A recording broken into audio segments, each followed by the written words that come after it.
Dear students,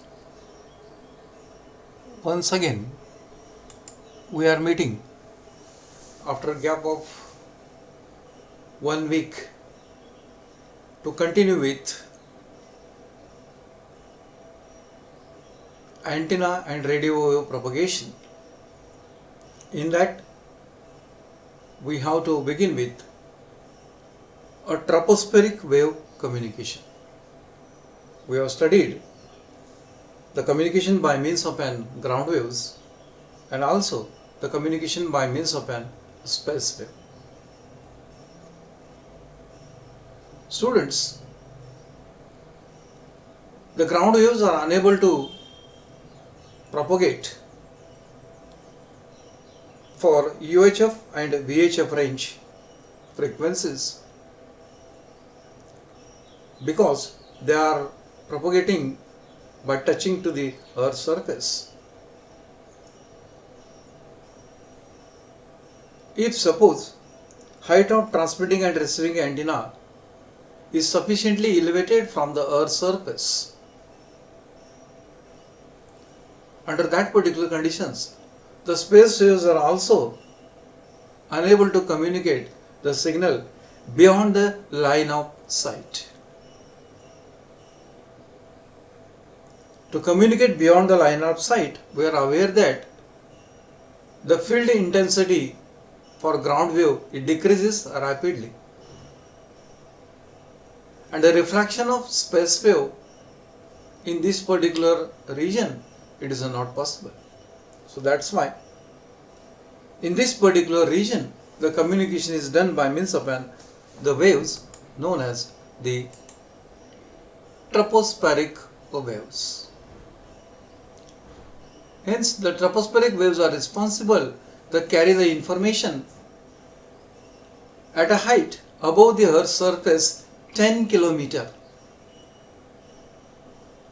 That means above the Earth's surface at about 10 km there exists a layer which is well mixed. Here density and temperature decreases with the height. Especially temperature decreases with 6.5 degree centigrade per kilometer up to minus 55 degree centigrade. At this temperature, stratosphere exists. The atmosphere and weather is very calm and quiet, and it tends to stratifies the atmosphere due to temperature variation as it becomes non-uniform within this particular region. The density and humidity also changes with the height and it becomes abnormal in this particular region. Such a region above the earth at about 10 km is known as tropospheric region. In this particular tropospheric region, the refractive index also varies. When the wave radiated from transmitting antenna reaches to the boundary between the two different tropospheric layers. When the wave goes to high dielectric constant layer, it will start bending due to varying the refractive index, which is going to depend upon dielectric constant of the respective media. The refractive index of that particular media is given as eta is equal to square root of epsilon 2 upon epsilon 1. Epsilon t is the dielectric constant of the media 2. Epsilon 1 is the dielectric constant of the media 1, from where the electromagnetic radiation carrying the signal enters at the boundary between media 1 and media 2. The refractive index is also given as A into delta plus 1, where A is the constant and delta is the density. value of A is 1 for homogeneous media. As the refractive index varies, the wave reaches to this region, bends from low dielectric constant toward the high dielectric constant.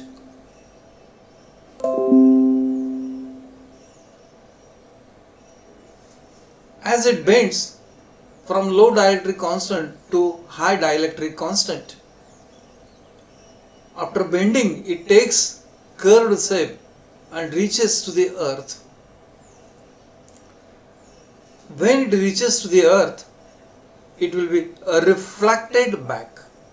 Again reaches to the troposphere with the low dielectric constant media, where again it is refracted back. Thus, beyond the line of sight, the communication by means of a tropospheric wave that takes place due to the multiple reflection and refraction of electromagnetic radiation. Under this condition, if you place 3 antenna, say T1, T2, T3 at an increasing height, then wave which radiated from antenna at the position T1, it travels, reaches to the tropospheric layer, undergoes a refraction, gets bended and reaches to the earth's surface.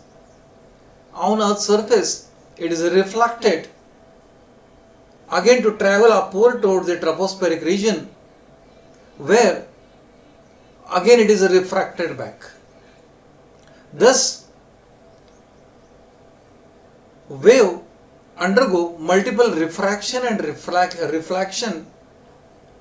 With this particular aspect, it carries a signal between transmitting antenna towards the receiving antenna.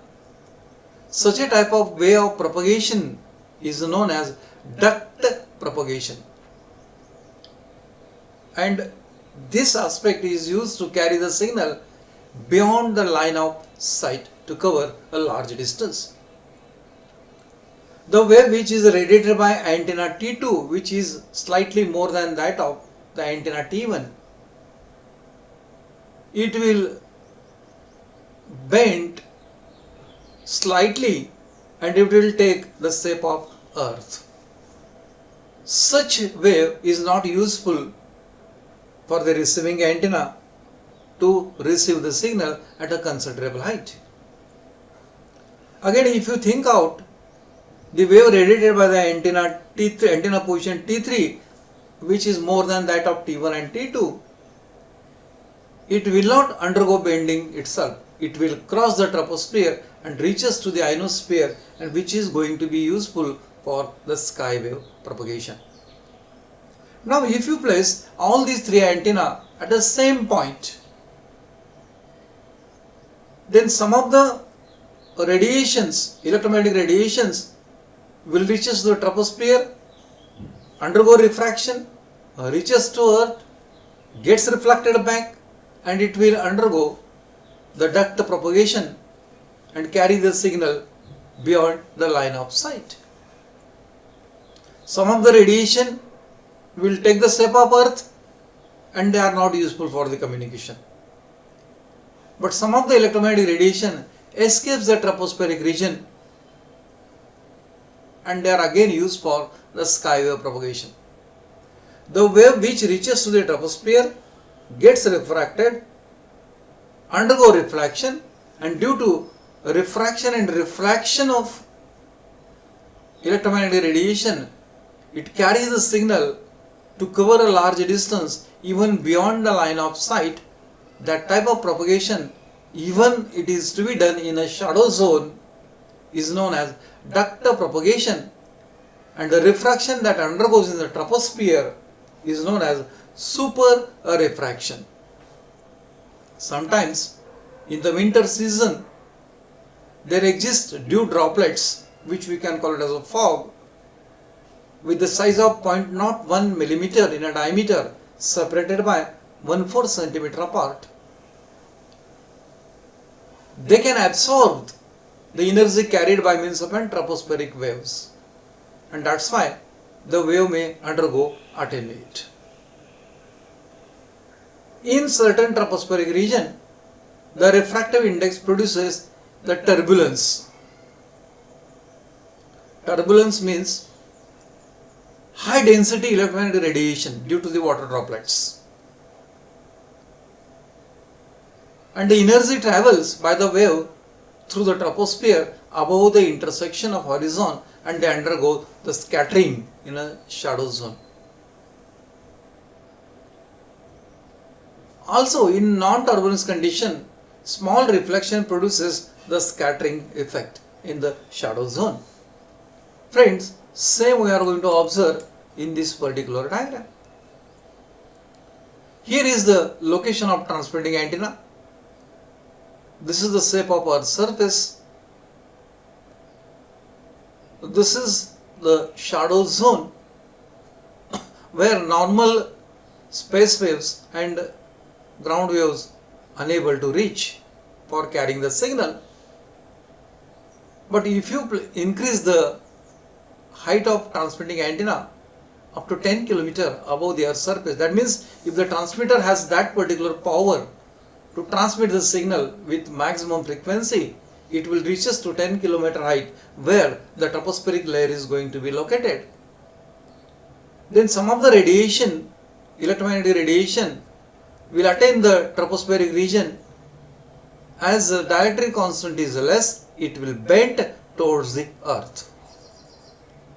When it reaches to Earth, it will be reflected back towards the tropospheric region, again towards the low dielectric constant, where it again bends.